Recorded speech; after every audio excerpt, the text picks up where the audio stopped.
La pauvre petite fille n'avait aucune idée que les 3 bébés abandonnés qu'elle venait de trouver la relieraient au plus jeune milliardaire du pays, qui les cherchait désespérément. Avant de nous plonger dans l'histoire, laissez un commentaire ci-dessous. Dites-nous d'où vous nous regardez et participez à ce moment spécial. La pluie matinale fouettait le trottoir fissuré, tandis que Chloé, 7 ans, serrait contre sa poitrine son panier de marguerites fanées. Ses baskets usées clapotaient dans les flaques d'eau alors qu'elle arpentait la rue des Platanes. Le même itinéraire qu'elle empruntait chaque jour depuis 2 ans, depuis que Madame Sonia du foyer pour enfants avait renoncé à la chercher. « Des fleurs, de jolies fleurs pour votre amour » criait Chloé, sa petite voix à peine audible par-dessus le vacarme du trafic matinal. Mais aujourd'hui semblait différent. Les hommes d'affaires habituels, se hâtant pour attraper leur train, paraissaient plus distraits, chuchotant avec urgence dans leur téléphone et tenant des journaux aux gros titres qu'elle ne parvenait pas à lire. Le ventre de Chloé gargouilla bruyamment, lui rappelant que le vieux croissant de la veille était la dernière chose qu'elle avait mangée. Elle devait vendre au moins 3 bouquets aujourd'hui pour s'acheter quelque chose de plus consistant que les biscuits secs qu'elle rationnait depuis une semaine. Alors qu'elle tournait au coin de la rue en direction du parc, où elle avait généralement plus de chance avec les familles, quelque chose attira son attention. Là, partiellement caché derrière le grand arbre près de la fontaine, se trouvait un élégant panier en osier, recouvert d'une couverture couleur crème qui semblait bien trop chère pour être abandonnée. La curiosité l'emporta sur sa prudence habituelle. Chloé s'approcha lentement, son cœur battant à chaque pas. Le panier était plus grand que tout ce qu'elle avait jamais vu, richement tressé, avec des motifs complexes qui lui rappelaient les boutiques chics du centre-ville où elle n'était jamais la bienvenue. C'est alors qu'elle entendit un léger gémissement, puis un autre, et encore un autre. Les mains tremblantes, Chloé souleva délicatement le coin de la couverture. Ce qu'elle vit lui coupa le souffle et lui fit presque lâcher son panier de fleurs. 3 petits visages la regardaient, des triplés identiques avec les plus beaux yeux bleus qu'elle ait jamais vus. Ils ne devaient pas avoir plus de quelques mois, vêtus de vêtements qui coûtaient probablement plus cher que ce qu'elle pourrait gagner en 1 an. « Mon Dieu !» murmura-t-elle en s'agenouillant à côté du panier. « Où est-ce votre maman ?» Les bébés semblaient en bonne santé, mais affamés. L'un d'eux commençait à pleurer plus fort. Chloé regarda frénétiquement autour d'elle, espérant voir des parents désespérés les cherchant. Mais le parc était vide, à l'exception d'une joggeuse âgée au loin qui n'avait rien remarqué d'inhabituel. Un morceau de papier était glissé sous l'une des couvertures. Chloé le retira délicatement, mais ses compétences limitées en lecture ne lui permirent de déchiffrer que quelques mots « sécurité »,« à ses amours » et ce qui ressemblait à jamais. 20 minutes passèrent, puis 30, personne ne vint. Les pleurs s'intensifièrent, et le cœur de Chloé se brisa à l'idée que ces magnifiques bébés soient laissés seuls. Elle pensa à ses propres souvenirs d'abandon, aux nuits froides, à la faim sans fin, à la peur que personne ne se soucie jamais d'elle. « Je ne laisserai pas ça vous arriver », murmura-t-elle férocement, surprise par la détermination dans sa propre voix. Si vous soutenez déjà Chloé, laissez un like pour lui donner de la force dans cette incroyable aventure. Prenant une décision qui allait tout changer, Chloé souleva avec précaution le lourd panier. Ses bras maigres peinaient sous le poids, mais l'amour lui donna une force qu'elle ne se connaissait pas. Alors qu'elle se dirigeait péniblement vers l'entrepôt abandonné qu'elle appelait sa maison, Chloé ignorait qu'à seulement 12 pâtés de maison de là, Antoine Laurent, 30 ans, offrait une récompense de 10 millions d'euros pour toute information concernant ses fils disparus. Derrière elle, caché dans l'ombre du parc, quelqu'un observait chacun de ses mouvements et sourit froidement. La chasse ne faisait que commencer. L'entrepôt abandonné que Chloé appelait sa maison n'avait jamais semblé aussi petit. 3 bébés changeaient tout. Elle installa avec soin l'élégant panier en osier dans le coin le plus chaud, utilisant ses propres couvertures usées pour créer des barrières contre le courant d'air froid qui s'infiltrait par les fenêtres brisées. La lumière du matin, filtrant à travers le verre fissuré, jetait des ombres dansantes sur leurs visages parfaits. « Alors, mes petits » chuchota-t-elle en étudiant attentivement chaque bébé. « Je vais vous appeler Pierre, Jacques et Jean. Ce sont des noms forts, pour des garçons forts comme vous. » Pierre semblait être le chef naturel, toujours le premier à pleurer quand il avait faim, le premier à sourire quand il était content. Ses yeux bleus vifs suivaient chaque mouvement de Chloé avec une intelligence qui semblait bien au-delà de ses quelques mois. Jacques était plus calme, plus observateur, se contentant de regarder le monde autour de lui avec les mêmes yeux bleus saisissants, mais avec une douceur qui rappelait à Chloé les matins paisibles. Jean avait la poigne la plus ferme et s'agrippait aux doigts de Chloé. avec une telle force qu'elle se demandait s'ils comprenaient d'une manière ou d'une autre quel était tout ce qu'ils avaient dans ce monde effrayant. Mais des noms forts ne résolvaient pas les problèmes immédiats. Les bébés avaient faim, pleurant dans une harmonie qui résonnait contre les murs de l'entrepôt. Chloé avait exactement 4,37 € à son nom, de l'argent qu'elle avait gagné en vendant des marguerites fanées à des inconnus pressés. Et le lait maternisé coûtait plus cher que tout ce qu'elle avait jamais acheté de sa courte vie. Elle s'aventura jusqu'à l'épicerie du coin, à 3 pâtés de maison de là, son cœur battant la chamade à chaque pas. Laisser les bébés seuls, même pour 10 minutes, lui donnait l'impression de les abandonner. Cette pensée lui tordait l'estomac de culpabilité et de peur. Et si quelqu'un les entendait pleurer? Et s'ils avaient froid? Et s'ils avaient besoin d'elle? L'épicerie semblait incroyablement lumineuse après l'obscurité de l'entrepôt. Madame Kim, la propriétaire coréenne âgée, parut méfiante lorsque Chloé s'approcha du comptoir avec 3 biberons et une petite boîte de lait en poudre, le moins cher disponible. « C'est pour ta maman, ma chérie ?» demanda gentiment Madame Kim, ses mains calleuses s'arrêtant pendant qu'elle scannait les articles. Sa voix portait une inquiétude sincère, du genre que Chloé entendait rarement de la part des adultes. « Oui, madame », mentit Chloé, ses joues brûlant de honte. Le mensonge avait un goût amer, mais elle avait appris que les adultes posaient moins de questions quand ils pensaient que quelqu'un d'autre était responsable. Les adultes aimaient les explications simples qui ne les obligeaient pas à s'impliquer dans des situations compliquées. De retour à l'entrepôt, l'heure du repas devint une danse élaborée de survie. Chloé chauffait les biberons avec de l'eau chaude du seul robinet en état de marche du bâtiment, une pièce rouillée qui fonctionnait parfois et parfois non. Puis elle s'asseyait en tailleur sur le sol en béton froid, essayant de nourrir 3 bébés affamés avec seulement 2 mains et une quantité écrasante d'amour. Elle calait un biberon avec soin tout en tenant un autre, alternant entre les bébés qui s'agitaient. Pierre attrapait le biberon avec impatience, tandis que Jacques attendait patiemment son tour. Et Jean la fixait intensément, comme pour mémoriser chacune de ses expressions. « Voilà mon petit cœur », et on murmurait-elle à chacun. « Buvez bien, vous devez devenir grand et fort. » Quand la nuit tomba sur l'entrepôt, Chloé enveloppa les 3 bébés dans son propre manteau d'hiver, la seule chose chaude qu'elle possédait. Elle les blottit contre son corps pour les réchauffer et fredonna la seule berceuse dont elle se souvenait de sa petite enfance. Elle ne savait pas qui la lui avait chantée à l'origine, peut-être sa mère avant que quoi que ce soit ne la place dans le système. Mais la mélodie ressemblait à l'amour même, à la sécurité dans un monde incertain. « On va s'en sortir ?» leur promit-elle dans l'obscurité, sa voix à peine un murmure. « Je ne sais pas comment, mais on va s'en sortir. Je ne laisserai rien de mal vous arriver, je le promets. » Dehors, des sirènes hurlaient au loin et les klaxons des voitures jouaient la symphonie sans fin de la ville. Mais à l'intérieur de sa maison de fortune, Chloé ne pouvait se défaire du sentiment que ce moment de paix était du temps emprunté, que quelque part, quelqu'un cherchait ces beaux garçons et que le temps de leur petite famille ensemble pourrait s'épuiser plus vite qu'elle ne pouvait l'imaginer. Antoine. Laurent se tenait dans son bureau penthouse au 42e étage, contemplant la ligne d'horizon de la ville à travers des baies vitrées qui, d'habitude, lui donnaient un sentiment de puissance et de contrôle. Aujourd'hui, la vue se moquait de lui. Quelque part dans ce labyrinthe de bâtiments, ses fils avaient disparu, et toute sa richesse et son influence semblaient totalement inutiles. 48 heures. Ses fils avaient disparu depuis exactement 48 heures, et chaque minute ressemblait à une vie de torture. Il n'avait pas dormi, à peine mangé, et avait consommé assez de café pour alimenter une petite armée. Son apparence habituellement impeccable était négligée. Son costume à 5 000 € était froissé. Ses cheveux parfaitement coiffés tombaient sur son front, son visage assombri par une barbe naissante.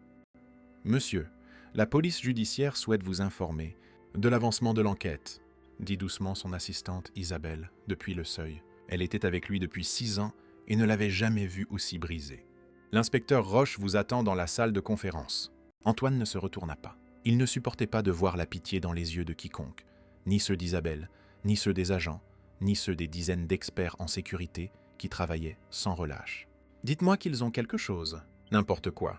Une piste, un témoignage, un maudit emballage de bonbons qui pourrait nous mettre sur la bonne voie. » Le silence d'Isabelle fut une réponse suffisante. Les ravisseurs n'ont pas pris contact. Pas de demande de rançon, pas de menace. « C'est inhabituel, monsieur. » C'était le mot qui hantait chaque instant d'Antoine.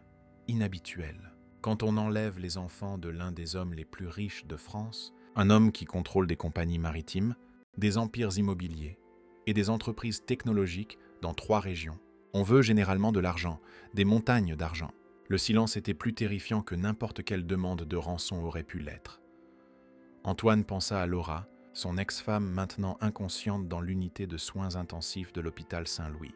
Les médecins l'avaient placée dans un coma artificiel après l'accident qui aurait dû tuer toute sa famille. Laura conduisait les enfants à leur cours de musique quand le camion les avait fait sortir de la route. Les mêmes personnes qui avaient orchestré cet accident, soigneusement planifié pour ressembler à un tragique incident, avaient d'une manière ou d'une autre sorti ces garçons de l'épave.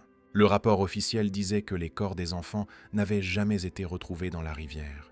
La vérité non officielle, qu'Antoine avait payé cher pour découvrir, était que quelqu'un les avait tirés de la voiture avant qu'elle ne coule. Quelqu'un avec un plan. « Monsieur !» La voix d'Isabelle interrompit ses sombres pensées. « Faites venir l'inspecteur Roche et appelez toutes les chaînes de télévision de la ville. TF1, France 2, BFM TV, toutes les chaînes locales. Je veux faire une annonce. » 1 heure plus tard, Antoine se tenait devant un mur de caméra dans le hall du siège des holdings Laurent. Le discours préparé par son équipe de relations publiques était oublié sur le pupitre en acajou alors qu'il faisait face au cirque médiatique et parlait directement avec son cœur brisé. « Quelqu'un, quelque part, à mes enfants », commença-t-il, sa voix rauque d'émotion. 3 petits garçons, des triplés identiques de seulement 4 mois. Ils sont innocents, ils sont parfaits et ils doivent rentrer à la maison. Il marqua une pause, puisant sa force de quelque part au fond de lui. Ils ont les plus beaux yeux bleus que vous ayez jamais vus. Et ils rient quand on leur chante une chanson. Pierre a une tache de naissance en forme de fraise sur la cheville gauche. Jacques est toujours le premier à s'endormir pendant les histoires du soir. Et Jean, sa voix se brisa légèrement. Jean a la poigne la plus forte de tous les bébés que j'ai connus. Quand il vous serre le doigt, c'est comme s'il s'accrochait à la vie elle-même. Les caméras capturèrent chaque émotion alors qu'Antoine continuait, son sang-froid habituel d'homme d'affaires complètement abandonné. J'offre une récompense de 10 millions d'euros pour toute information menant à leur retour en toute sécurité. Aucune question ne sera posée. Je me fiche de savoir qui les a pris ou pourquoi. Je veux juste mes fils à la maison, là où est leur place. Si cette histoire vous émeut, commentez ci-dessous ce que vous feriez à la place d'Antoine. Votre opinion compte pour nous. Derrière les caméras, dans la foule de journalistes et de curieux, quelqu'un sourit froidement et s'éloigna silencieusement du chaos. Le jeu devenait beaucoup plus intéressant d'heure en heure, et les enjeux venaient de monter de manière significative. 3 jours à s'occuper seul de 3 bébés mettaient à rude épreuve le petit corps de Chloé. Son corps minuscule lui faisait constamment mal à force de porter les bébés, de chauffer les biberons et de dormir dans des positions étranges sur le sol dur de l'entrepôt. Ses ventes de fleurs étaient tombées à 0. Elle ne pouvait pas laisser les bébés assez longtemps pour travailler à ces coins de rue habituels où les hommes d'affaires pouvaient acheter des marguerites fanées par pitié ou par culpabilité. Mais quelque chose de beau se produisait aussi. Quelque chose qui faisait que toute cette fatigue en valait la peine. Si cette histoire touche votre cœur, partagez-la avec quelqu'un qui a besoin de croire au pouvoir de l'amour. Et n'oubliez pas de vous abonner à la chaîne pour ne manquer aucune histoire inspirante. Jean avait commencé à tendre la main vers son visage quand elle le nourrissait, ses petits doigts explorant ses joues avec une douce curiosité. Jacques faisait de petits gazouillis qui ressemblaient presque à « maman », ce qui donnait à Chloé l'impression que son cœur allait exploser de joie. Et Pierre la regardait avec ses incroyables yeux bleus, comme s'il comprenait chaque mot qu'elle disait, chaque promesse qu'elle faisait, chaque peur qu'elle essayait de cacher. « Bonjour mes beaux garçons », chuchota-t-elle pendant leur rituel de repas à l'aube, assise en tailleur sur le sol froid, les biberons disposés autour d'elle comme une forteresse. « Aujourd'hui, nous devons être très malins. Notre argent pour la nourriture est presque épuisé. » Ces 4,37 € s'étaient réduits à 83 centimes. Le lait en poudre durerait peut-être encore 2 jours si elle le diluait légèrement, ce qui la faisait se sentir coupable mais semblait nécessaire pour survivre. Chloé avait déjà survécu à la faim. Elle avait passé des jours à ne manger que des croûtes de pizza jetées et la pomme occasionnelle dédaignée par des enfants difficiles. Mais voir des bébés pleurer de faim était insupportable, d'une manière qui lui serrait la poitrine de panique. C'est alors qu'elle se souvint de Madame Cécile. Madame Cécile vivait dans l'immeuble en briques juste en face de l'entrepôt et avait toujours été gentille avec Chloé. Elle était âgée, vivait seule avec 3 gros chats et s'asseyait souvent sur son escalier de secours pour nourrir les animaux errants avec patience et douceur. Elle avait donné un chocolat chaud à Chloé une fois pendant une tempête d'hiver particulièrement brutale, sans poser de questions sur la raison pour laquelle une petite fille errait seule dans les rues. Chloé passa 1 heure à nettoyer les bébés et elle-même du mieux qu'elle pouvait, avec de l'eau froide et des serviettes en papier qu'elle avait trouvées dans les toilettes de l'entrepôt. Elle démêla ses cheveux avec ses doigts et essuya le visage des bébés jusqu'à ce qu'ils soient présentables. Son cœur battait comme un tambour alors qu'elle les transportait avec précaution de l'autre côté de la rue animée, priant pour que Madame Cécile soit à la maison et disposée à l'aider. « Chloé, mon Dieu, mon enfant, je me demandais où tu avais bien pu passer ces derniers jours. » Les yeux de Madame Cécile s'écarquillèrent de façon spectaculaire quand elle vit les bébés blottis dans les bras de Chloé. « Bonté divine, d'où viennent ces petits anges ? » « S'il vous plaît, n'appelez personne. »« Ah, » dit rapidement Chloé, les mots sortant dans un flot de désespoir. « Ils sont ma responsabilité maintenant. Je les ai trouvés abandonnés et effrayés et je ne pouvais pas les laisser. Mais j'ai besoin d'aide. Je ne sais pas ce que je fais. » Quelque chose dans la voix de Chloé, peut-être la protectivité féroce mêlée à une terreur sincère, a dû convaincre Madame Cécile, car au lieu de poser des questions difficiles ou de prendre le téléphone, elle a simplement ouvert plus grand la porte et les a invités à entrer. « Entre, ma chérie. Nous allons nourrir correctement ces petits et comprendre ce qu'il en est. » L'appartement de Madame Cécile était chaleureux et sentait les biscuits et le désodorisant à la lavande. Elle se déplaçait avec une efficacité surprenante pour une personne de plus de 70 ans, chauffant les biberons à la température parfaite et installant les bébés dans des lits improvisés faits de coussins de canapé moelleux et de torchons propres. Ses 3 chats, Mignon, Belle et Boulette, observaient la scène avec une curiosité féline typique, mais gardèrent leur distance. « Maintenant, » dit-elle doucement, une fois les 3 bébés contents et nourris, « je suppose que tu vas me raconter comment une fillette de 7 ans se retrouve avec 3 bébés identiques qui viennent clairement d'une famille riche. » Chloé raconta tout, leur découverte dans le parc dans ce panier coûteux, la note mystérieuse qu'elle ne pouvait toujours pas lire entièrement, la façon dont personne n'était venu les chercher dans les endroits évidents.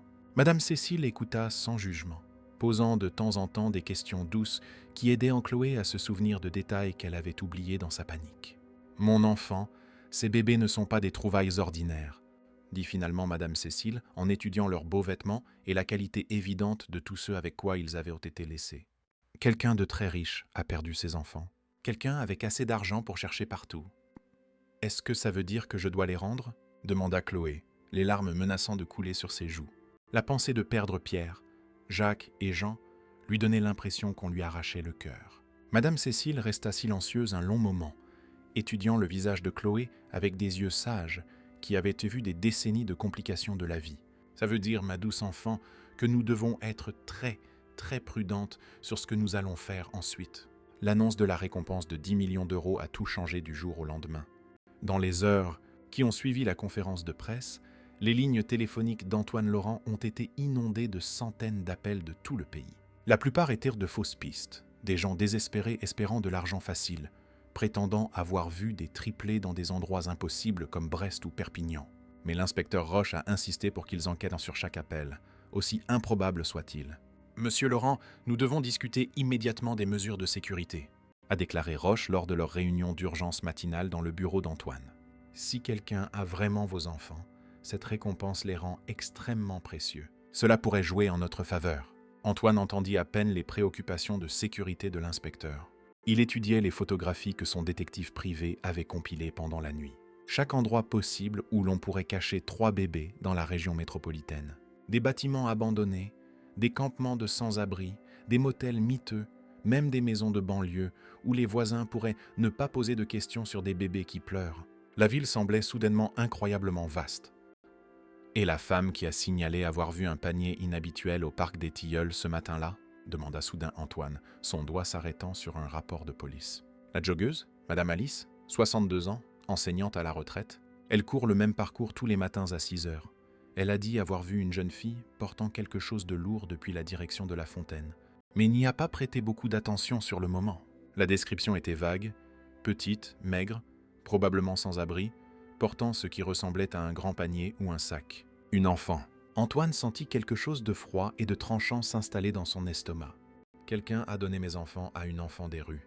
Ce n'est qu'une piste parmi des centaines, monsieur. Ça pourrait n'être rien. » L'imagination de quelqu'un qui s'emballe à cause de l'argent de la récompense.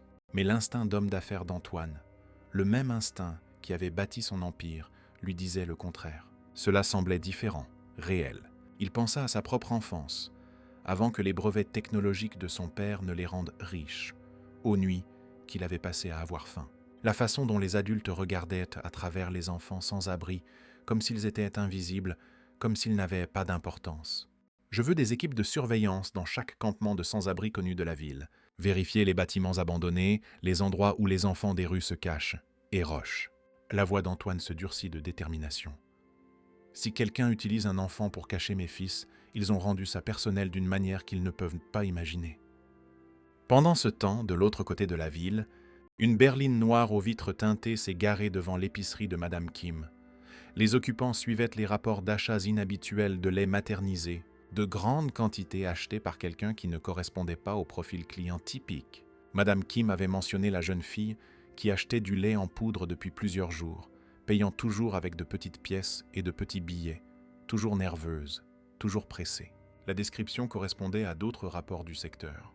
Une petite fille maigre, vue portant des objets lourds, se déplaçant dans le quartier comme si elle essayait de rester invisible. Le passager de la berline a passé un appel à un numéro qui ne figurait dans aucun annuaire. « Nous les avons peut-être trouvés ?» dit une voix, froide et professionnelle. La fille correspond à plusieurs descriptions de témoins. Elle achète du lait en poudre et des fournitures pour bébé. Envoyez l'équipe de récupération pour quadriller ce secteur. Quant à la fille, elle a rempli son rôle. Réglez ça discrètement. La communication a été coupée. De l'autre côté de la ville, Antoine Laurent poursuivait sa recherche désespérée, ignorant que les personnes mêmes qui avaient enlevé ses enfants se rapprochaient maintenant de la courageuse petite fille qui était devenue leur protectrice inattendue. Madame Cécile avait été une bénédiction, mais même sa gentillesse et son expérience ne pouvaient résoudre leurs problèmes grandissants. Les bébés s'épanouissaient sous des soins appropriés, prenant du poids, dormant mieux, développant des personnalités distinctes qui les rendaient encore plus chères à Chloé. Mais elle savait qu'ils ne pourraient pas se cacher éternellement dans le petit appartement de la vieille dame. 3 bébés identiques, c'était mémorable. Et les gens du quartier commençaient à remarquer une activité inhabituelle.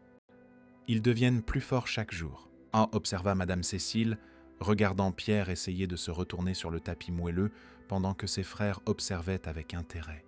Et plus visible, 3 bébés identiques avec ses yeux bleus remarquables. Les gens s'en souviennent, ils en parlent. Chloé hocha la tête, l'anxiété grandissant dans sa poitrine comme un poids physique. Elle avait remarqué plus d'étrangers dans le quartier ces derniers temps. Des gens qui n'étaient pas d'ici, qui marchaient trop lentement, qui posèrent des questions trop désinvoltes sur les enfants sans abri et les observations inhabituelles.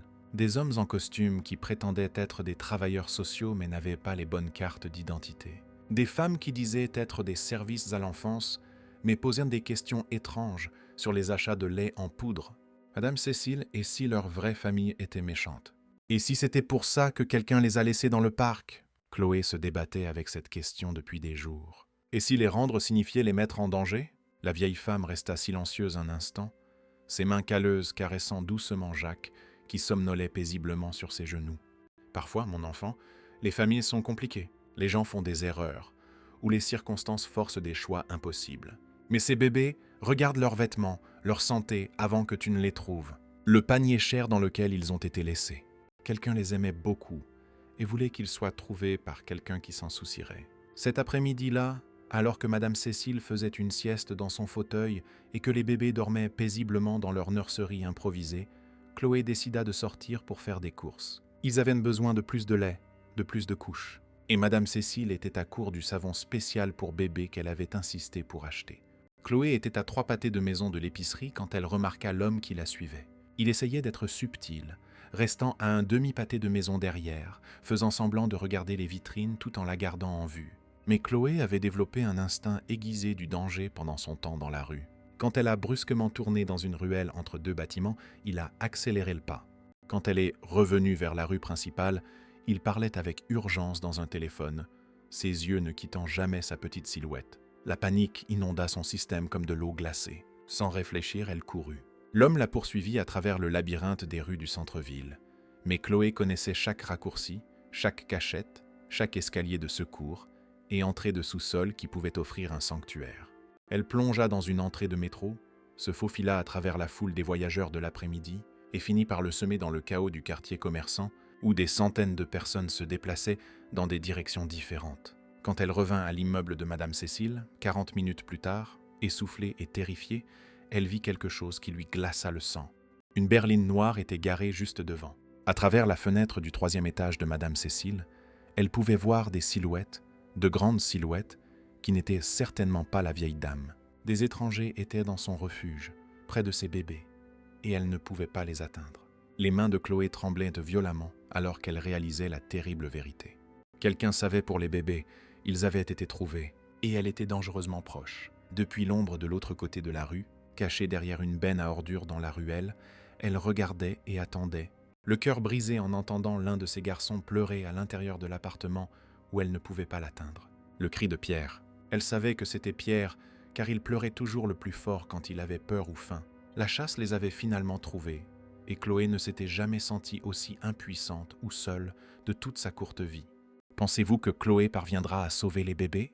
Laissez votre réponse dans les commentaires et activez la cloche pour savoir ce qui se passera ensuite. Chloé resta accroupie derrière la benne à ordures pendant ce qui sembla des heures, observant la berline noire et écoutant ses bébés pleurer à l'intérieur de l'appartement de Madame Cécile. Chaque instinct lui criait de monter et de les protéger, mais elle savait que foncer dans ce piège n'aiderait personne.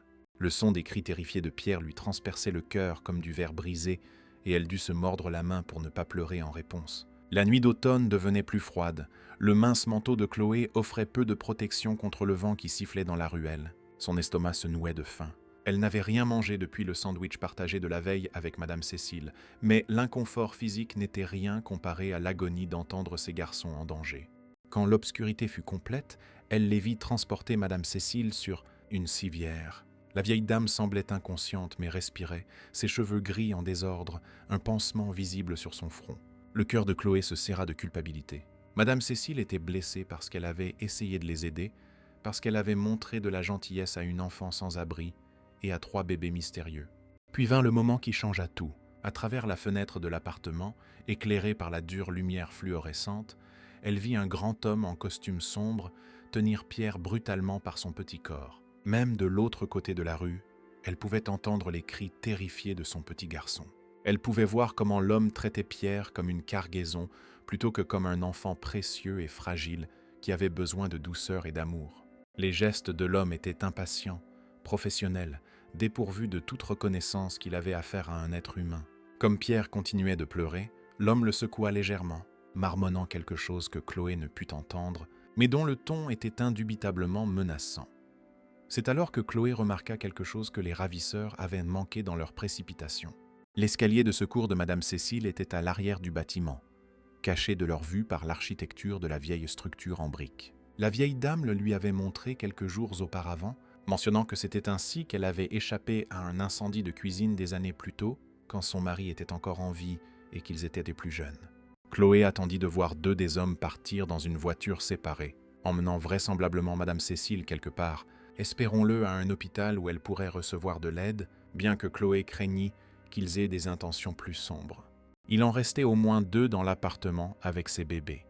Ce n'était pas de grande chance pour une fille de 7 ans, mais c'était mieux que d'affronter une équipe complète de professionnels armés. Elle se glissa dans la ruelle derrière le bâtiment, utilisant les compétences qu'elle avait développées pendant 2 ans pour éviter d'être détectée par la police, les services sociaux et les prédateurs occasionnels qui voyaient les enfants sans abri comme des cibles faciles. L'escalier de secours était vieux et rouillé, mais structurellement solide. Chloé grimpa avec un silence exercé, ses pieds nus trouvant appui sur la grille métallique malgré le froid qui lui engourdissait les doigts. La fenêtre de la chambre de Madame Cécile n'était pas verrouillée. La vieille dame avait mentionné qu'elle ne s'inquiétait jamais des cambrioleurs au 3e étage, disant que quiconque assez athlétique pour grimper si haut avait probablement plus besoin de ce qu'il pouvait voler qu'elle. À l'intérieur, Chloé pouvait entendre des voix depuis le salon, froides et pragmatiques. « Le patron veut qu'on les déplace ce soir. La récompense de Laurent attire trop l'attention de la police et des médias. Et la fille, elle a vu nos visages, elle est au courant de l'opération. Les ordres sont d'éliminer tous les témoins. Elle a rempli son rôle en les gardant en vie, mais maintenant, c'est un passif. » Le sang de Chloé se glaça dans ses veines. Il n'emmenait pas seulement les bébés, il comptait la tuer. Mais pourquoi ? S'il s'agissait d'une rançon pour des parents riches, pourquoi assassiner une enfant sans abri dont personne ne remarquerait l'absence ? Que pouvait-elle bien savoir qui la rendait dangereuse pour eux ? Elle rampa vers le salon, restant cachée derrière les meubles de Madame Cécile, un canapé usé recouvert de napperons au crochet, une table basse empilée de livres de bibliothèque sur le jardinage et la cuisine. À travers l'embrasure de la porte, elle pouvait voir Jean et Jacques dans leur panier en osier, pleurant tous les deux frénétiquement, leurs petits visages rouges de détresse et de confusion. Pierre était tenu par un homme aux yeux froids et aux chaussures chères, qui coûtait probablement plus que ce que la plupart des gens gagnaient en un mois. La prise de l'homme était trop serrée, trop négligente, traitant son précieux garçon comme un objet plutôt que comme un enfant. « Taisez-vous » grogna l'homme avec impatience. « Les sédatifs devraient agir plus vite sur des bébés de cette taille. » Des sédatifs. Il droguait ces bébés, empoisonnant les enfants innocents qu'elle s'était battue si durement pour protéger et nourrir. Chloé n'avait jamais ressenti une telle colère. Elle brûlait à travers son petit corps comme un feu liquide, lui faisant oublier la peur, oublier les chances impossibles, oublier tout sauf la protection des enfants qu'elle aimait plus que sa propre vie. Ces hommes avaient blessé Madame Cécile, terrorisé ses bébés, et maintenant ils comptaient les droguer et la tuer. Madame Cécile gardait un lourd vase en céramique sur la commode de sa chambre, un cadeau de mariage de son défunt mari, peint de roses et rempli de fleurs séchées de son jardin de fenêtres. Chloé le saisit à deux mains, surprise par son poids, mais déterminée à utiliser n'importe quelle arme qu'elle pourrait trouver. « Monsieur, nous devrions les déplacer maintenant. Trop de gens dans cet immeuble ont entendu les pleurs tout à l'heure. Quelqu'un pourrait appeler la police. Très bien, chargez-les dans la camionnette et continuez à chercher ce rat des rues. Elle ne peut pas être allée loin à pied. » L'homme qui tenait Pierre tourna le dos pour passer le bébé à son partenaire, donnant enfin à Chloé l'ouverture qu'elle attendait. Elle frappa de toutes ses forces. Le vase se brisa contre le crâne de l'homme avec un bruit de tonnerre, l'envoyant s'écrouler sur la table basse de Madame Cécile. Livres et tasses de thé volèrent, et Pierre tomba de ses bras. Mais Chloé était déjà en mouvement, attrapant son petit garçon avant qu'il ne puisse toucher le sol.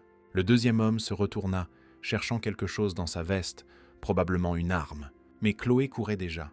Elle attrapa le panier contenant Jean et Jacques avec son bras libre et se précipita vers la fenêtre de la chambre, son cœur battant si fort qu'elle pouvait l'entendre par-dessus tout le reste. « La fille, elle est là. La cible est dans le bâtiment. » Des coups de feu éclatèrent derrière elle alors que Chloé plongeait par la fenêtre sur l'escalier de secours. Le verre se brisa autour d'elle et une balle siffla près de sa tête, assez près pour qu'elle sente le déplacement d'air.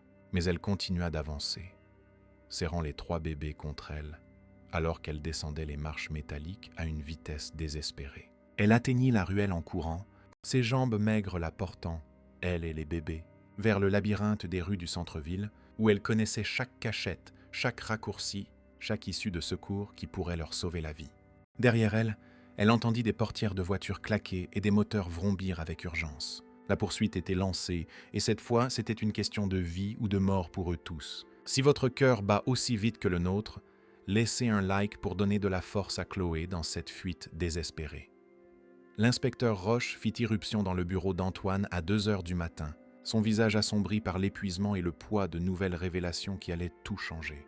Il travaillait sur l'affaire depuis 72 heures d'affilée, survivant au café et à la détermination, suivant des pistes qui semblaient sans issue jusqu'à ce soir. « Nous avons trouvé quelque chose », annonça Roche sans préambule. « L'appartement de Madame Cécile. Il y a eu une lutte. Du sang sur les murs, des meubles cassés et les voisins ont signalé des coups de feu vers minuit. Antoine fut instantanément alerte, sa fatigue oubliée alors que l'adrénaline inondait son système. Il était assis dans son fauteuil de bureau depuis des heures, fixant des photos de ses fils disparus, priant pour toute nouvelle qui pourrait les ramener à la maison. « Mes fils, ils étaient là. Nous avons trouvé des biberons, des vêtements de bébé, des jouets qui correspondent aux descriptions du moment de leur disparition. Quelqu'un s'occupait bien d'eux, les nourrissait, les gardait propres, les traitait avec amour. » Roche posa un sac de preuves contenant un morceau de papier qui coupa le souffle d'Antoine. « Et nous avons trouvé ça. » C'était la note du panier en osier original. Mais maintenant, Antoine pouvait voir quelque chose qui faisait battre son cœur avec de nouvelles possibilités. Dans le coin, à peine visible sous l'éclairage amélioré du laboratoire, il y avait une empreinte digitale partielle qui n'était pas là lorsque les bébés ont été pris sur les lieux de l'accident. Cette empreinte appartient à une fillette de 7 ans nommée Chloé. Poursuivit Roche. Officiellement, elle n'existe dans aucun système gouvernemental. Pas de dossier familial, pas d'adresse, pas d'inscription scolaire. Elle vit dans la rue depuis au moins 2 ans, complètement invisible pour les services sociaux. Mais... Roche marqua une pause, sa voix prenant un ton inhabituel. Les voisins l'ont décrite très différemment de ce à quoi nous nous attendions. « Que voulez-vous dire » demanda Antoine, bien que quelque chose dans sa poitrine commençât déjà à espérer. Elle ne travaillait pas avec les ravisseurs. Selon Madame Cécile, la vieille dame qui l'aidait. Cette petite fille a trouvé les bébés abandonnés au parc des Tilleuls et s'en occupe comme s'ils étaient sa propre famille. Elle s'est battue contre des hommes armés ce soir pour les sauver. Elle a utilisé un vase en céramique comme arme contre des professionnels armés. Antoine sentit le monde basculer autour de lui, sa compréhension de toute la situation se remodelant. « Vous me dites qu'une enfant sans abri a élevé mes fils, les a protégés? Pas seulement élevés, elle a risqué sa vie pour eux, à plusieurs reprises. Le sang dans l'appartement appartient à l'un des ravisseurs. La petite fille, pesant peut-être 27 kilos, a combattu des criminels entraînés avec rien d'autre que du courage et de l'amour pour des enfants qu'elle n'avait jamais rencontrés avant une semaine. » Antoine se leva brusquement, se dirigeant vers ces baies vitrées où les lumières de la ville se brouillaient en traînées d'or et de blanc. Quelque part là-dehors, une enfant de 7 ans courait dans des rues dangereuses avec ses fils, poursuivie par des assassins, et c'était de sa faute. Sa récompense de 10 millions d'euros avait mis une cible sur son dos, faisant d'elle un passif à éliminer. « Monsieur, il y a plus !» dit Roche, sa voix lourde d'implication. « Nous avons tracé les signaux de communication des ravisseurs en utilisant l'équipement que la police judiciaire a fourni. Ce ne sont pas des criminels au hasard cherchant une rançon. C'est professionnel, extrêmement bien financé, et quelqu'un planifie cette opération depuis des mois, peut-être des années. »« Qui ?» demanda Antoine, bien qu'il commençât à soupçonner que la réponse détruirait tout ce qu'il pensait savoir sur sa vie. « Nous pensons que c'est lié à vos affaires, mais pas de la manière que vous attendez. Quelqu'un qui veut vous faire du mal spécifiquement, pas seulement vous voler de l'argent. Les enfants n'étaient jamais censés être rançonnés. Ils devaient disparaître définitivement et l'accident de voiture était prévu pour éliminer tout le problème. » Les mains d'Antoine se serrèrent en poing alors qu'il traitait cette information. Son empire commercial lui avait valu des ennemis, des concurrents qu'il avait surclassés en stratégie, des contrats qu'il avait remportés grâce à des tactiques supérieures et parfois impitoyables. Mais il n'avait jamais imaginé que quelqu'un s'en prendrait à ses enfants innocents, sa propre chair et son propre sang. « Et la fille? Pouvons-nous la trouver avant eux? Elle connaît ces rues mieux que quiconque dans mes forces. Si elle ne veut pas être trouvée, elle ne le sera pas. Elle a survécu 2 ans seule, a appris chaque cachette, chaque issue de secours.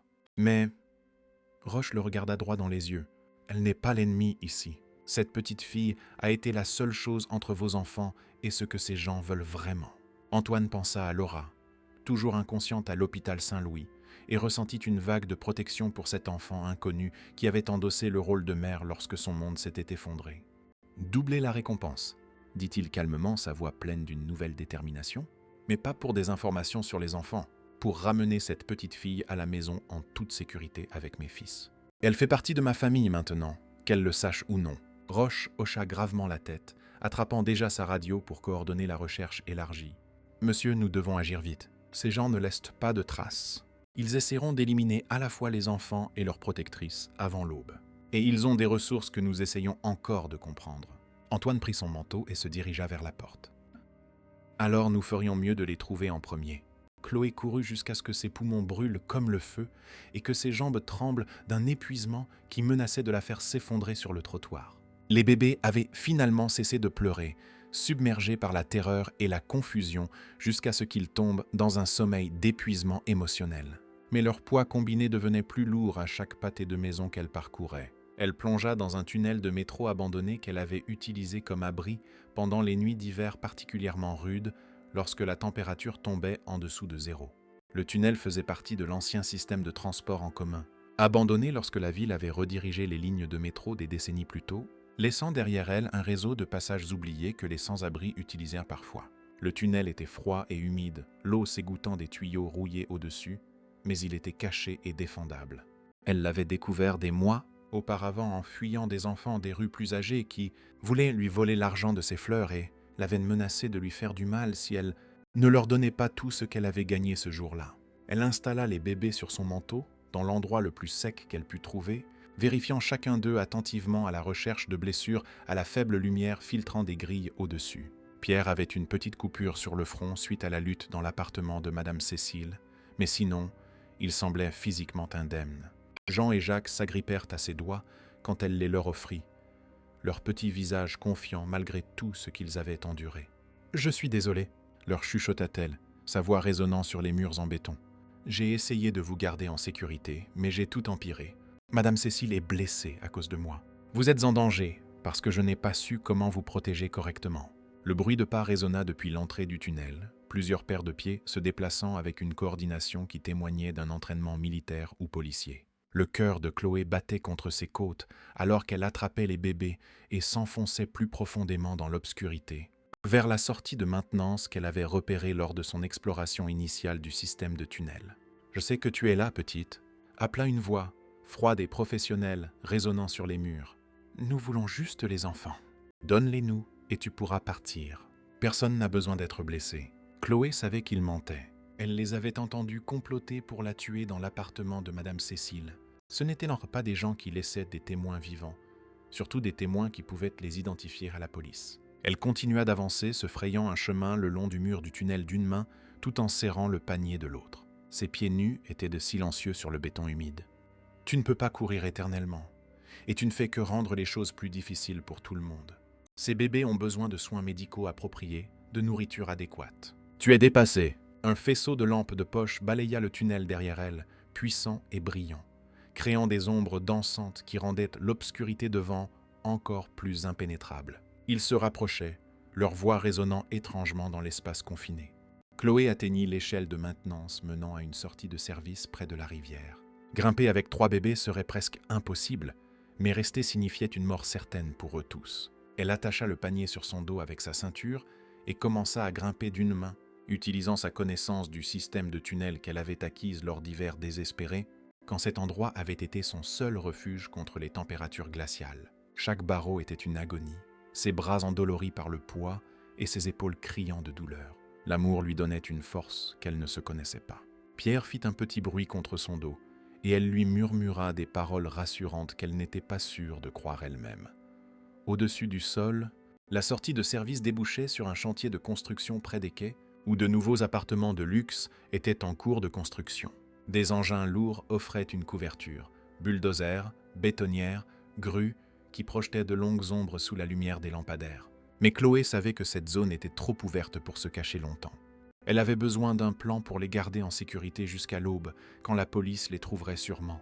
C'est alors qu'elle vit les voitures de police arriver à l'entrée du tunnel derrière elle.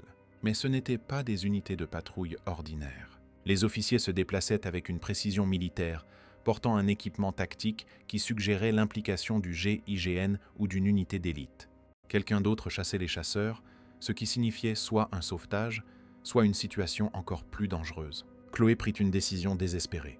Au lieu de s'enfoncer davantage dans le labyrinthe des engins de chantier, elle grimpa sur une grue à tours qui surplombait toute la zone, utilisant sa petite taille et son agilité pour naviguer sur la structure métallique qu'il serait impossible pour des adultes de gravir rapidement.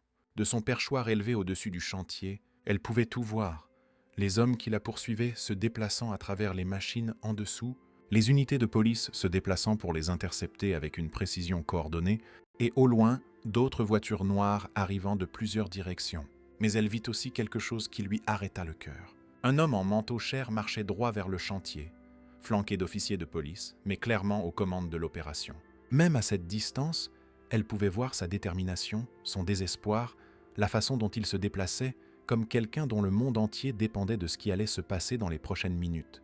Ce devait être leur père, l'homme dont elle avait protégé les fils sans connaître son nom, l'homme dont elle avait nourri, bercé et aimé les enfants comme ses propres frères. Pierre se mit à pleurer doucement, et Chloé réalisa qu'ils avaient tous froid et faim. Leur petite famille manquait de temps, et la confrontation finale fonçait sur eux comme un train de marchandises transportant le destin de chacun. En bas, des coups de feu éclatèrent alors que 2 forces s'affrontaient dans l'obscurité, les éclairs des canons illuminant le chantier comme des feux d'artifice mortels. Et Chloé serra ses bébés plus fort, priant pour que l'aube leur apporte la sécurité plutôt que la tragédie à tous.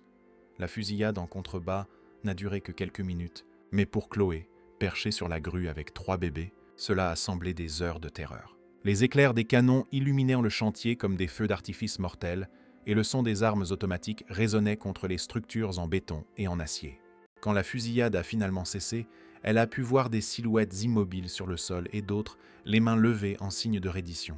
La police avait remporté cette manche, mais son soulagement fut de courte durée car elle réalisa la véritable complexité de sa situation. Elle ne faisait que commencer à se dévoiler. « Chloé !» appela une voix d'en bas, amplifié par un mégaphone de police qui fit résonner son nom sur tout le chantier. « Ici l'inspecteur Roche de la police judiciaire. Nous savons que vous êtes là-haut et nous savons que vous protégez ces enfants. Vous n'avez rien à craindre. Nous sommes là pour vous aider et vous ramener à la maison en toute sécurité. » Chloé jeta un coup d'œil par-dessus le bord de la grue, étudiant la scène en dessous avec l'attention méticuleuse qu'il avait maintenue en vie dans la rue. L'homme au manteau cher la regardait droit dans les yeux, son visage éclairé par les puissants projecteurs du chantier. Même à cette distance, elle pouvait voir qu'il avait les mêmes yeux bleus remarquables que les bébés dont elle s'était occupée. « Je m'appelle Antoine Laurent », appela l'homme, sa voix portant clairement dans l'air nocturne, pleine d'une émotion qui semblait sincère. « Ce sont mes fils dont vous vous occupez. Je veux vous remercier de les avoir gardés en sécurité quand je ne le pouvais pas. Vous avez été plus courageuse que quiconque ne devrait jamais l'être. » Chloé serra plus fort les bébés, son cœur battant la chamade d'émotions contradictoires. C'était le moment qu'elle redoutait, les rendre à leur vraie famille, perdre le seul amour qu'elle ait jamais connu. Mais quelque chose clochait dans toute cette situation. Si Antoine Laurent était leur père et que c'étaient des policiers, pourquoi des hommes armés les avaient-ils pourchassés ? Pourquoi quelqu'un avait-il essayé de tuer Madame Cécile ? C'est alors que l'inspecteur Roche dit quelque chose qui changea tout ce qu'elle pensait comprendre. « Chloé, les hommes qui vous poursuivaient à ce soir, ils ne travaillent pas pour Monsieur Laurent. Ils travaillent pour quelqu'un qui essaie de faire du mal à sa famille, quelqu'un qui a orchestré l'accident de voiture qui devait tuer ses enfants et leur mère. » Une nouvelle voix perça l'air nocturne, douce, familière d'une manière qui donna la chair de poule à Chloé, glaciale dans son autorité désinvolte.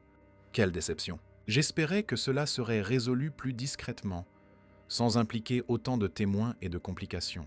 Chloé baissa les yeux pour voir un homme plus âgé, bien habillé, sortir d'une limousine noire qu'elle n'avait pas remarqué arriver pendant la fusillade. Même dans la faible lumière, elle pouvait voir la ressemblance avec Antoine Laurent. Ils avaient la même mâchoire, la même posture assurée. Mais là où Antoine irradiait le désespoir et l'amour, cet homme émanait un calcul froid et une fureur à peine contenue.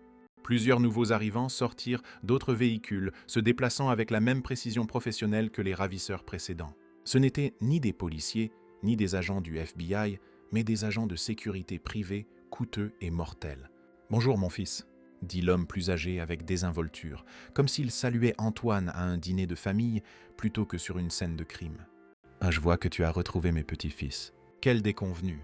Antoine se retourna, son visage montrant le choc, la trahison et une horreur grandissante alors qu'il comprenait ce qui se passait. « Perbe, que fais-tu ici ?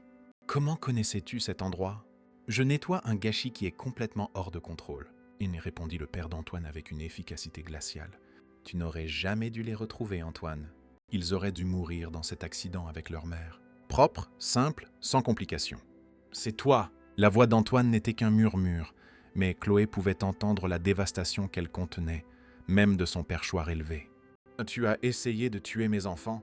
J'ai essayé de sauver l'héritage de notre famille, » rétorqua le père d'Antoine, son sang-froid se fissurant pour la première fois. « Ton mariage avec cette femme était déjà assez grave.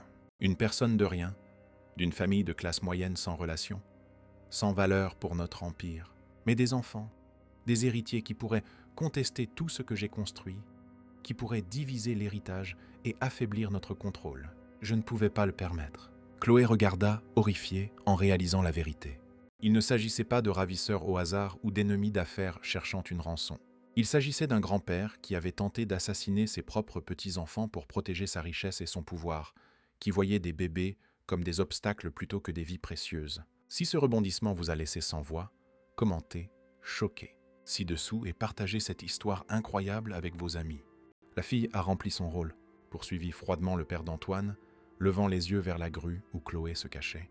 Elle les a gardés en vie jusqu'à ce que nous puissions organiser une solution plus permanente. Mais maintenant que tu as impliqué la police et créé ce cirque, nous devons éliminer tous les témoins et repartir de zéro. « Tu es fou, » dit Antoine, s'éloignant de son père avec un dégoût évident. « Ce sont des bébés innocents. C'est ton propre sang, tes petits-enfants. Ce sont des obstacles à la domination continue de notre famille, rien de plus. Le sentiment est un luxe que nous ne pouvons pas nous permettre quand des milliards d'euros sont en jeu. » Le père d'Antoine leva la main, et ses hommes commencèrent à se diriger vers la grue avec une coordination militaire. Mais Antoine courait déjà, criant à Chloé avec une urgence désespérée « Saute ! Je t'attraperai ! Fais-moi confiance. Je ne laisserai rien t'arriver, ni à mes fils. » Chloé regarda les bébés dans ses bras, Pierre s'agitant, Jacques dormant paisiblement. Jean serrant son doigt avec une force surprenante. Puis elle regarda Antoine, dont le visage montrait le même amour désespéré qu'elle ressentait, et elle fit son choix. Elle sauta dans l'obscurité, faisant confiance à un étranger, car l'amour reconnaît l'amour, emportant 3 bébés vers le salut ou le désastre. Antoine attrapa Chloé et les bébés dans une collision qui leur coupa le souffle à tous les deux. Mais ses bras puissants absorbèrent le choc et les maintinrent en sécurité. Le chantier de construction éclata en chaos autour d'eux, alors que les sirènes de police hurlaient de toutes les directions et que des unités de soutien encerclèrent la zone avec une précision coordonnée. « Sont-ils blessés ?» demanda frénétiquement Antoine, ses mains tremblantes alors qu'il examinait ses fils avec une tendresse désespérée. « Es-tu blessé ? Quelqu'un t'a-t-il fait du mal ?» Chloé le regarda avec étonnement, ayant du mal à croire ce qu'elle voyait. Cet homme puissant et riche, dont elle avait vu le visage sur des panneaux d'affichage et des photos de journaux, pleurait en regardant ses enfants. Son soulagement et son amour étaient si accablants qu'elle pouvait les sentir irradier de lui comme une chaleur physique. « Ils vont bien, » chuchota-t-elle, sa voix rauque de peur et d'épuisement. « Je les ai gardés en sécurité. Je leur avais promis que je le ferais, et je l'ai fait. »« Tu as fait plus que ça, » dit Antoine, sa voix épaisse d'émotion alors qu'il regardait ses fils et la courageuse petite fille qui les avait protégés. « Tu leur as sauvé la vie. Tu as tout risqué pour des enfants que tu ne connaissais même pas. Et tu les as aimés quand je ne pouvais pas être là pour le faire. » L'inspecteur Roche s'approcha prudemment, ses armes toujours dégainées, alors qu'il balayait la zone à la recherche de menaces restantes parmi les engins de chantier.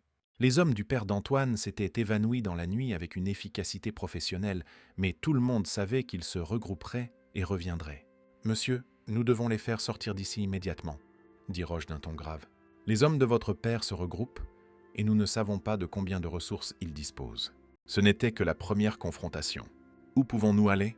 demanda Antoine désespéré. « Si mon propre père est derrière tout ça, s'il a de l'argent et des relations illimitées, aucun endroit n'est sûr.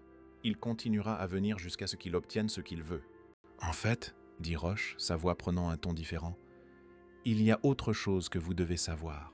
Votre femme, Laura, s'est réveillée il y a 1 heure. Elle demande après ses enfants, et elle nous a dit quelque chose de crucial sur la nuit de l'accident. » Le visage d'Antoine devint complètement blanc, l'espoir et la peur se battant dans son expression. « Laura est réveillée. Elle est vraiment réveillée ? Elle est consciente depuis plusieurs jours, mais elle faisait semblant d'être dans le coma parce qu'elle a entendu les hommes de votre père à l'hôpital discuter de leur plan pour finir le travail si elle survivait pour témoigner. » Chloé écouta cette conversation avec une confusion et une peur croissante. La mère des bébés était vivante mais se cachait. Leur grand-père les voulait morts.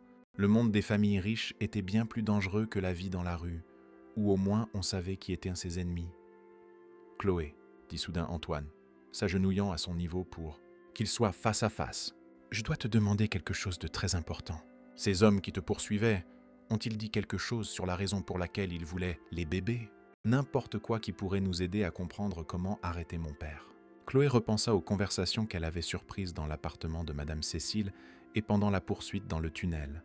Ils ont dit quelque chose à propos de papier et d'argent. Ils s'inquiétèrent des témoins, mais aussi de quelque chose appelé un héritage, et que le temps pressait. Antoine et Roche échangèrent des regards significatifs qui suggéraient que cette information était plus importante que Chloé ne l'avait réalisé. Le fond en fiducie, souffla Antoine, les pièces du puzzle s'assemblant. Si les enfants meurent avant leur premier anniversaire, tout l'héritage revient sous le contrôle de mon père. Nous parlons de milliards d'euros, assez pour acheter des armées de mercenaires. Et dans 2 mois, ils auront 1 an, dit Roche d'un ton grave. Après ça, votre père perd son mobile financier pour le meurtre. 2 mois, répéta Antoine, le poids du temps les pressant tous. Nous devons les garder en sécurité pendant 2 mois tout en combattant quelqu'un avec des ressources illimitées. Un nouveau son emplit l'air. Des hélicoptères approchant de plusieurs directions, leurs projecteurs commençant à balayer le chantier. Roche attrapa sa radio, son visage tendu alors qu'il écoutait la conversation urgente. « Monsieur, nous avons un gros problème. Ce ne sont pas nos hélicoptères. Votre père a fait appel à des contractuels militaires privés. » Antoine regarda Chloé, qui tenait toujours Jean, tandis que Pierre et Jacques dormaient paisiblement dans leur panier, inconscients du danger qui les entourait. Cette courageuse petite fille avait déjà tant fait, tout risqué, mais le combat était loin d'être terminé. « Chloé, » dit-il avec urgence, « je sais que c'est effrayant, et je sais que tu n'as aucune raison de faire confiance aux adultes après tout ce que tu as traversé. mais j'ai besoin de ton aide. Tu sais comment te cacher, comment survivre, comment les protéger d'une manière que je ne pourrais jamais. Tu les as déjà sauvés une fois. Vous voulez que je reste ? Demanda Chloé, osant à peine croire ce qu'elle entendait. Je veux que tu fasses partie de notre famille, dit simplement Antoine, sa voix pleine d'une sincérité absolue. Ces garçons ont besoin de leur grande sœur, et j'ai besoin de quelqu'un qui les aime autant que moi. Quelqu'un qui a déjà prouvé qu'elle mourrait avant de laisser quiconque leur faire du mal. Les hélicoptères se rapprochaient, leurs projecteurs balayant le chantier avec une précision militaire. Le temps pressait, et les décisions prises dans les prochaines minutes détermineraient s'ils vivraient ou mourraient tous. « M'aideras-tu à sauver nos enfants ?» demanda Antoine en lui tendant la main. Chloé regarda Pierre, Jacques et Jean, ces petits garçons qui lui avaient appris ce que l'amour signifiait vraiment, qui lui avaient fait comprendre que la famille n'était pas une question de sang, mais de choix, de sacrifice et de protection. Puis elle regarda Antoine, dont les yeux portaient le même amour féroce qu'elle ressentait. « Toujours !» promit-elle en prenant sa main. « Nous sommes une famille maintenant. Et si vous croyez que l'amour peut surmonter tous les obstacles, laissez votre like maintenant et abonnez-vous à la chaîne pour plus d'histoires qui toucheront votre cœur. » Et alors que Roche les guidait vers une camionnette de police qui attendait, esquivant les projecteurs et courant contre la montre, Chloé réalisa que demain apporterait le plus grand défi de tous. Mais pour la première fois de sa vie, elle n'y faisait pas face seule. L'hôpital ressemblait à une forteresse. Des agents de la police judiciaire à chaque entrée, des policiers patrouillant dans les couloirs et Antoine Laurent faisant les 100 pas dans l'aile sécurisée où sa famille était enfin réunie. Mais même entouré de protection, il savait que la portée de son père était longue et ses ressources apparemment illimitées. Chloé était assise à côté du lit d'hôpital de Laura, tenant doucement Jean, tandis que Laura berçait Pierre et Jacques pour la première fois depuis l'accident. La scène était à la fois belle et poignante. Une mère réunie avec ses enfants et une petite fille sans abri qui était devenue leur protectrice. « Tu les as sauvés !» murmura Laura à Chloé, des larmes coulant sur son visage. « Quand je ne pouvais pas les protéger, tu les as aimés comme s'ils étaient les tiens. »« Ils sont à moi !» dit simplement Chloé. « La famille, ce n'est pas seulement le sang, c'est ceux que tu choisis de protéger. » Laura tendit la main et prit la petite main de Chloé. « Alors tu es ma fille maintenant. Ces garçons ont besoin de leur grande sœur. » Antoine sentit son cœur se gonfler de gratitude pour cet incroyable enfant qui leur avait appris ce que signifiait une vraie famille. Mais leur moment fut interrompu par l'inspecteur Roche qui fit irruption dans la pièce. « Nous avons un problème », annonça gravement Roche. « Votre père a déposé une demande de garde d'urgence, prétendant que vous êtes mentalement instable. Il a des juges à sa solde et assez de pouvoir légal pour bloquer la situation pendant des mois. » Laura se redressa difficilement. « Il y a quelque chose que je ne t'ai pas dit, quelque chose sur la nuit de l'accident. » Tous se tournèrent vers elle, sentant que c'était crucial. « Ton père était là, Antoine. Je l'ai vu diriger ses hommes après que nous soyons tombés dans la rivière, mais j'utilisais mon dispositif d'enregistrement d'urgence. Tout a été transmis à notre système de sécurité domestique. » Antoine regarda sa femme choquée. « L'enregistrement t'a survécu. Tout est là. Sa voix, ses instructions, son aveu qu'il a orchestré les meurtres. » Roche attrapait son téléphone quand la porte de la chambre d'hôpital s'ouvrit violemment.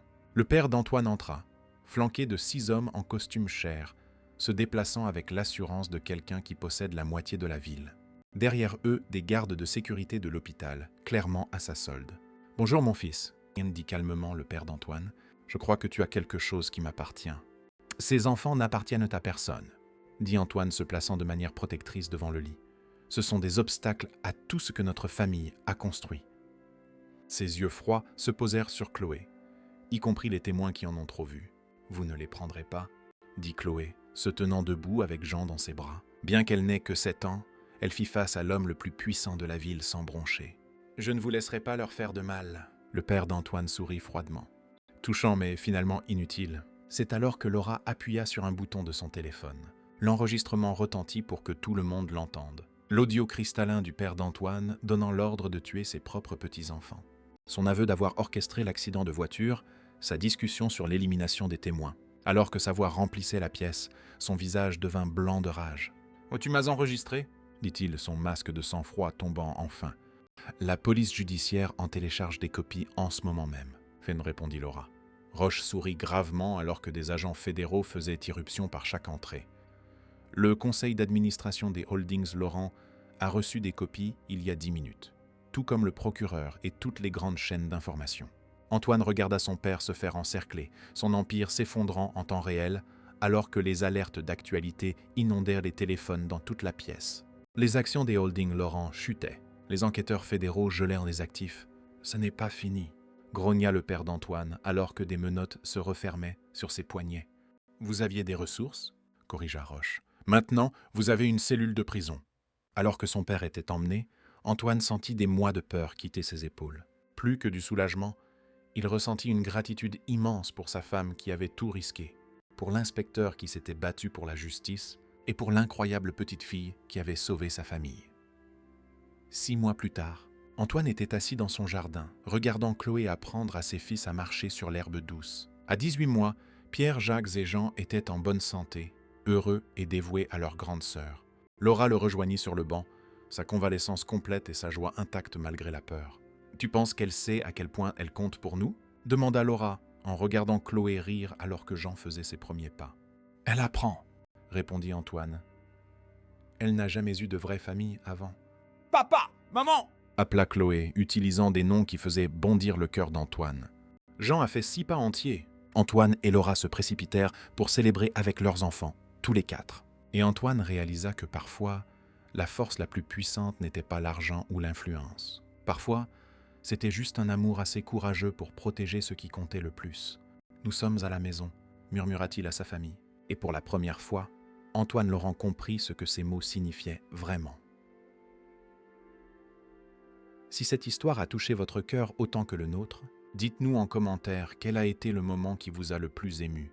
Et si vous avez aimé cette histoire, alors aimez-la et abonnez-vous à la chaîne pour ne pas manquer les prochaines vidéos. Partagez-la avec quelqu'un qui a besoin de croire que le véritable amour gagne toujours. À la prochaine histoire.